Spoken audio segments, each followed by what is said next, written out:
একাত্তরের চেতনার ব্যবসা করতে করতে শেখ হাসিনা শেষ পর্যন্ত দিল্লিতে আশ্রয় নিয়েছে।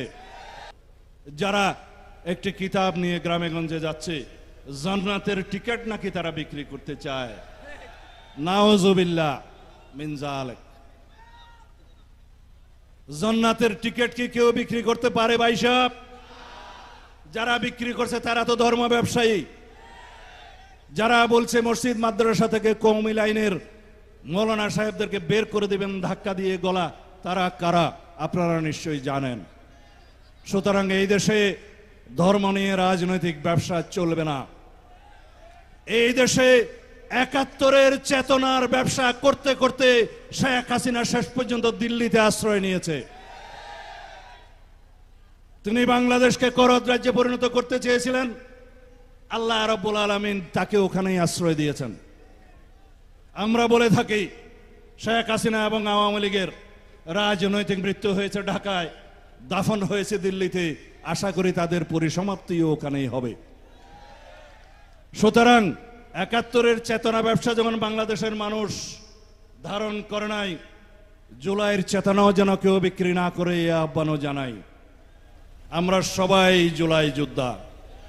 বাংলাদেশের সকল মানুষ ফ্যাসিবাদের বিরুদ্ধে রুখে দাঁড়িয়েছিল বলেই গণতান্ত্রিক আন্দোলন হয়েছে, গণ অভ্যুত্থান হয়েছে।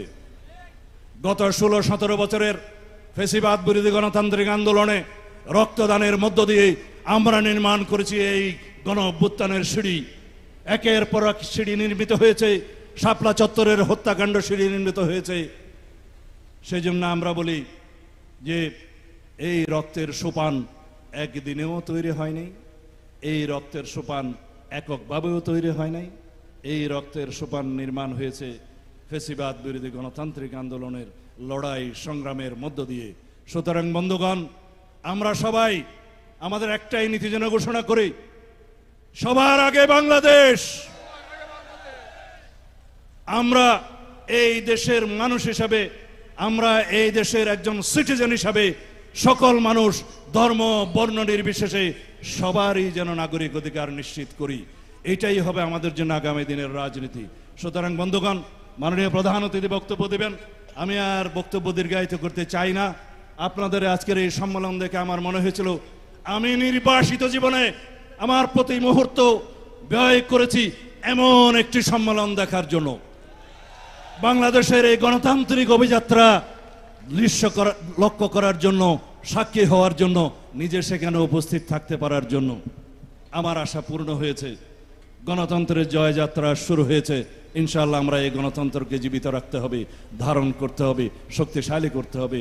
আগামী দিনে আমরা একটি শক্তিশালী গণতান্ত্রিক রাষ্ট্র বিনির্মাণ, সাম্য এবং ন্যায় বিচারের ভিত্তিতে গড়ে তুলব ইনশাআল্লাহ। সুতরাং আপনারা সবাই ঐক্যবদ্ধ থাকবেন। আমাদের বিরুদ্ধে ষড়যন্ত্র হতে পারে, রাজনীতিতে বিভিন্ন রকমের শক্তি আমাদের বিরুদ্ধে ষড়যন্ত্র করতে পারে। বাংলাদেশের গণতন্ত্র যাতে কার্যকর না হয় সেজন্য বহু রকমের ষড়যন্ত্র হতে পারে। যদি আমরা ঐক্যবদ্ধ থাকি ইনশাআল্লাহ কোনো ষড়যন্ত্র বাংলাদেশে সফল হবে না। আমি এই বলে বিদায় নিচ্ছি। আগামী দিনের আমরা আজকে থেকে সবাই সকলকে মাঠে যেয়ে ধানের শীষের পক্ষে ভোট কামনা করার জন্য অনুরোধ করছি। মা বোনদেরকে অনুরোধ করছি, মহিলা দলকে অনুরোধ করছি, আপনারা ঘরে ঘরে যেয়ে ভোট প্রার্থনা করবেন ধানের শীষের পক্ষে। যেই প্রার্থী হোক ধানের শীষের পক্ষে, তার পক্ষে কাজ করতে হবে ইনশাআল্লাহ। কোনো রকমের বিভেদ থাকবে না, নেতৃত্বে প্রতিদ্বন্দ্বিতা থাকবে, প্রতিযোগিতা থাকবে, কোনো রকমের বিদ্বেষ থাকবে না, প্রতিহিংসা থাকবে না। খোদা হাফেজ। বাংলাদেশ জিন্দাবাদ, বাংলাদেশ জাতীয়তাবাদী দল জিন্দাবাদ, শহীদ জিয়া অমর হোক, বেগম খালেদা জিয়া জিন্দাবাদ, আমাদের নেতা জনাব তারেক রহমান জিন্দাবাদ।